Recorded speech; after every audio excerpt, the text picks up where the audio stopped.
Hi అండి, welcome to home food channel. అందరికీ నమస్కారం. ఈరోజు చక్కెర పొంగని ఇంట్లోనే ఈజీగా ఎలా చేసుకోవాలన్నా చూపించానండి. ఫుల్ వీడియో అన్నది మన ఛానల్లో అప్లోడ్ చేశాను. ఇంకా ఎవరైనా చూడకపోతే ఒకసారి చూసేయండి.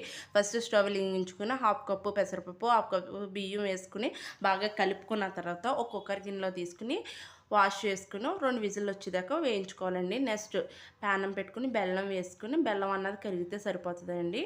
కుక్కర్ విజిల్ చల్లారిన తర్వాత అన్నం ఉడికిన తర్వాత పాకం అన్నది అందులో వేసేసుకొని కొబ్బరి కూర ఇలాచి కూడా వేసుకుని ఒకసారి పొయ్యి మీద పెట్టుకుని నెయ్యి అలా వేసుకుంటూ బాగా కలిసిలా కలుపుకోవాలండి. నెక్స్ట్ ప్యానం పెట్టుకుని నెయ్యి వేసుకుని కొబ్బరి ముక్కలు, కిస్మిస్, జీడిపప్పు వేసుకుని గోల్డెన్ కలర్ దాకా వచ్చేదాకా బాగా వేయించి ఈ అన్నం మిక్చర్ అంతా అందులో వేసి బాగా కలుపుకుంటే మన చక్కెర పొంగల్ అన్నది రెడీ అయ్యండి. ఈ వీడియో మీకు నచ్చినట్లయితే లైక్ చేయండి, షేర్ చేయండి, subscribe to home food channel అండి. ఇంకా ఏమైనా వంటకాలు కావాలంటే